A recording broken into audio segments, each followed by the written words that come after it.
joined again. I think I heard a rumor that it was reenacted last night. But I'm past president of the Lions. I support Lions very highly. I'm a member of Sacred Hearts Church, and I'm a very active member, serve on various committees. I have done that for years. I'm on the Planning Commission. I chair the Public Works Commission. I'm on the Board of Directors for the Business Park, which, by the way, is a very successful business park. As far as the time goes, being on the City Council for the last 6 years, I know how much time it takes, and I've missed very, very few meetings. In fact, I usually try and make committee meetings that I'm not even on that committee just for the information, so I know what I'm getting into when I have to make vote or discuss it at City Council. Thank you. Our next question is, what investments would you like to see made in the city, commercial, or infrastructure? Dave? Well, top of the list, not surprising if you've been listening for the last year, is getting the Main Street extension done between Highway C and the west end of town. Again, that's my neighborhood. It's a big issue for the people in Waybridge and Wyndham Hills neighborhood, for police response times, fire response times. I guess the thing that bothers me most about that is we have this beautiful West Side Community Building and fire apparatus sitting on the other side of that field. And instead of a 60-second shoot down Main Street, they got to go down Highway 19, up Heatherstone or Westmount to get to our neighborhood, and that's bad. That's something I've been campaigning on for the last year, and I'm happy to hear that some of our city council members now are agreeing that that should be a priority and that that project maybe could get done soon. That project will definitely take traffic off of Highway 19, making that road safer as well. I also think it'll jumpstart West Side development. So again, that is one project that I will be steadfast in pushing and trying and including in the 2014 budget. I think, as far as speaking of the chamber, that would be a great project for the Chamber of Commerce to get on board and support with some kind of a formal position. I think it benefits all the Main Street businesses in the traditional part of Main Street in Sun Prairie by connecting the community. Beyond that, I think that we need to be supporting our parks. Again, we have a great park system in Sun Prairie. Those parks are anchors and focal points in our good, strong, safe neighborhoods. I'd like to see us jumpstart and enhance our economic development efforts. One of the ideas that I've been discussing with people as I go door to door that's got a lot of support, because I think people understand the need for it, is some kind of a small business development center or a business incubator type approach, where we could start businesses that maybe need a few hundred square feet and only have an employee or two to try to grow and have a flexible opportunity where they can expand the number of square feet that they need and eventually graduate out into their own. So I see that I've got the time signal. Thank you.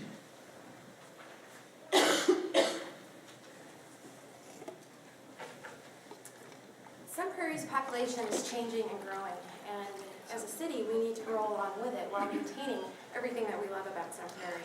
I would put a major emphasis on strengthening downtown, making it an attractive place to build a small business that can continue to grow with the community. Because I think a vibrant downtown is key to Sun Prairie's development. I also think it's key to work with state and local government to look at expanding Sun Prairie's transportation options for seniors and young professionals. I think that as we grow, we need to be very mindful of the current infrastructure we have in place and physical infrastructure. As has been discussed, some of the storm and flooding issues, I've walked through them personally, and it's not pleasant, especially if you're a homeowner. And also, make sure that we're prepared to build that infrastructure as we draw more and more economic development to this area. And while it's not in my district, I do think that connecting both parts of Main Street is key. Residents are tired of being routed out of town, and we want to make sure that they're feeling compelled to drive into Sun Prairie to spend their dollars instead of outside of Sun Prairie. And I'm also picking up this general sense that the community is feeling disconnected, whether it's by Main Street, whether they've been here for 5 years or 50 years, and making that effort will help bring people together. I also think it'll help our first responders, and we need to be mindful of making a commitment to first responders to making sure that they have what they need to keep our growing community safe. And finally, I think, just to reiterate the importance of increasing our activity and economic development, to expanding our tax base, taking some of the pressure off of residents and bringing more money into Sun Prairie and ensuring that Sun Prairie can continue to be a moneymaker for the future. Thank you. Thank you. Trish?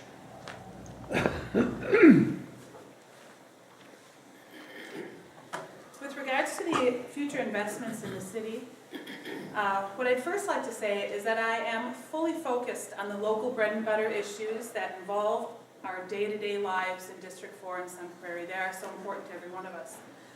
In fact, the folks that live in Royal Oaks neighborhood have stormwater and sidewalk issues top of mind, and rightly so. Shonis and Westwind and Gateway residents are becoming more concerned with a safe entrance onto Highway C from their neighborhoods. And the residents of Weybridge and Wyndham have long been patient for the half-mile completion of West Main Street, which actually leaves about 3,000 of our city residents unduly disconnected from their city. I advocate for this project completion as soon as possible. It is a safety issue as well as a connectivity issue, and not just for the residents in those neighborhoods, but for all residents and businesses across Sun Prairie. Providing another outlet in the area is also certain to alleviate a lot of the traffic concerns about congestion and safety on Highway 19. This $1.4 million project has been on the capital improvement plan since 2005, for completion in 2008, now said to be 2014. It is estimated that 60% of the cost to cover this completion of this half-mile stretch will be borne by the neighboring businesses and developers in the new West Side development, with the remainder coming out of the Capital Projects Fund. It does bear noting that Sun Prairie is actually only borrowing about 52% of our allowable debt load. And so doing this now is not only going to save money in a lot of other aspects that I mentioned, but also street projects are favorably priced due to the recession. I have begun a website to take on all of the concerns of people that, as doing the doors, there's a lot of concern. You can go to finishmainstreet.com where you can view proposed maps and also sign our petition to help keep this important project moving forward. Thanks. Thank you. Steve? I'll make this short. I foresee no decrease in any services that we're offering now. Increase, I would be an advocate, and I'm sure everyone here, especially Les, advocate for better snow removal. We've been talking about that in the last couple of weeks. Increasing that budget drastically to get more equipment, more people to try and offset some of the snow problems we're having. Stormwater issues in Royal Oaks and Renstone are still one of my top priorities. I've been working on this for the last 6 years. Unfortunately, Sun Prairie has a very unique subsoil and flatness prairie, but it's very hard to convey water from one side of town to the other. It's a very expensive project, but it's gonna happen. The other thing is we've got a lot of 50-year-old streets in Sun Prairie that need complete rebuilding as far as sewers, water mains, curb and gutter, sidewalks, and the surface. I think we talked about this one night. It's like $50 million worth. You want the unfortunate number. That's going to have to be addressed probably over the next 10 years. And we are addressing that. We've stepped up that program, and we've done a accelerated program because of some of the bids we've been receiving are coming in way under budget, so we have saved the city a lot of money. Thank you. Our next question is, what are your highest priorities in upcoming budgets? Okay, well, about as simply as I think we can make this here, and people, above all, want straight answers and something they can understand.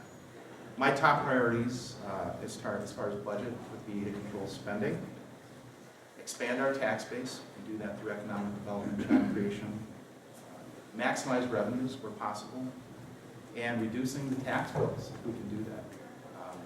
People like to put you on the spot when you're out there braving the ice and the cold and the rain, knocking on doors. They try to put you on the spot and say, can you lower our property tax bills? And you know what? That's my priority. I think if we accomplish the things that we can do and want to do as a city, expanding the tax base, that's something we can do. But none of us, if we're honest, can go out there and say we're going to do that tomorrow.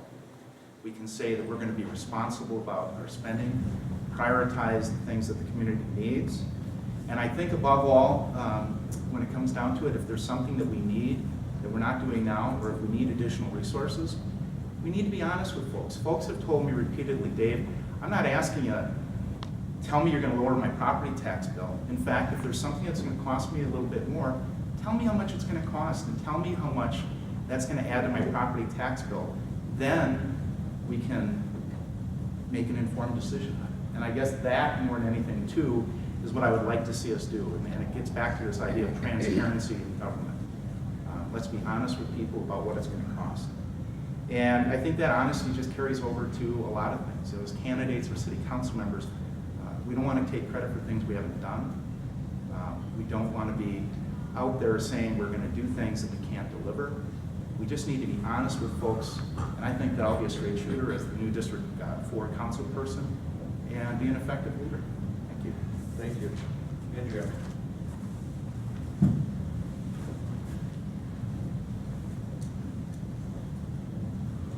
Well, I think you can leave it to the former journalists in the room to hit on transparency a lot, but that really is a core of my campaign, as you'll see on some of the literature we handed out, is making sure that people feel informed and involved in the decisions facing our community.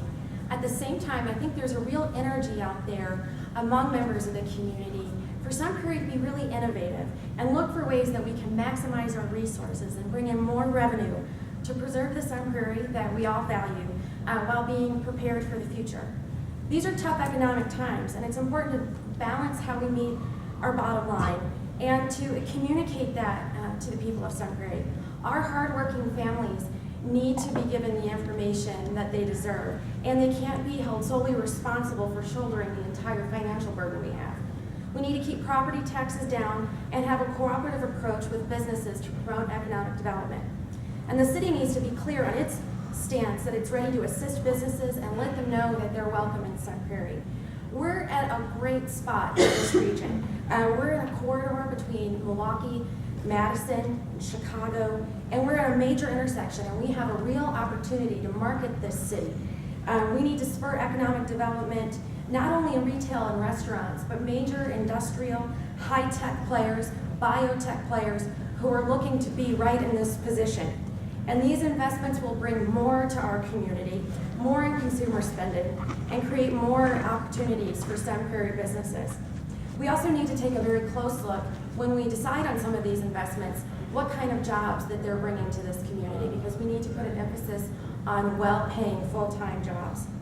And again, stressing transparency is key. Thank you so much. Thank you. Trish?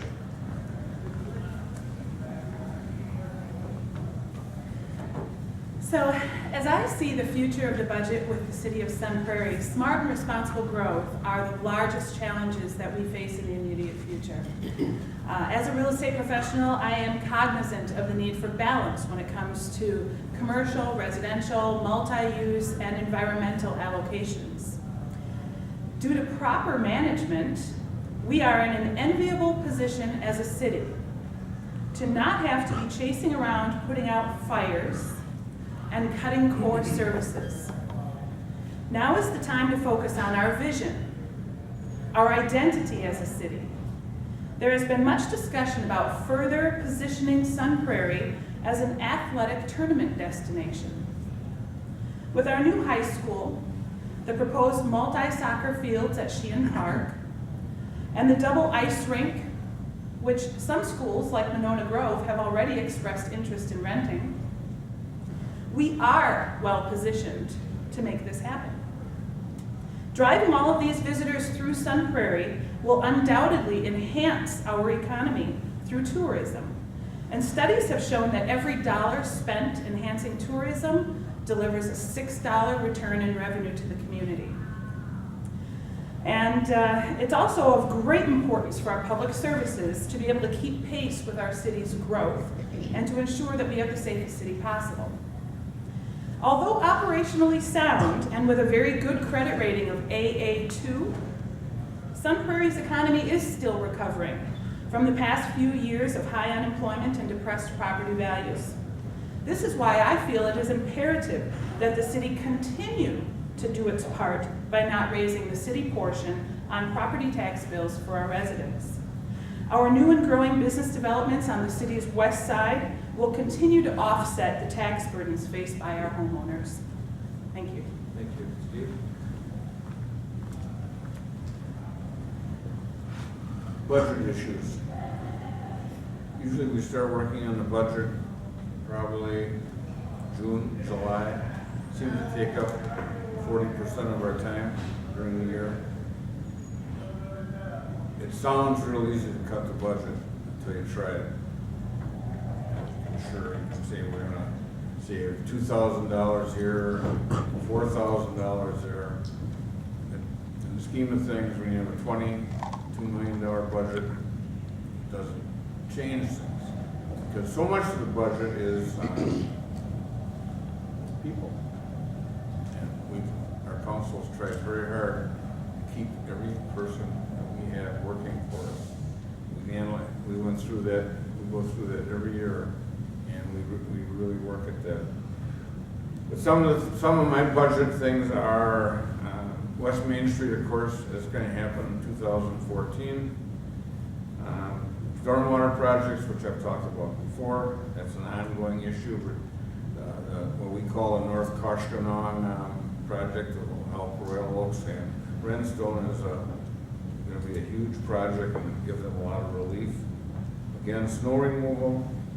I'm 100% behind EMS, police and fire.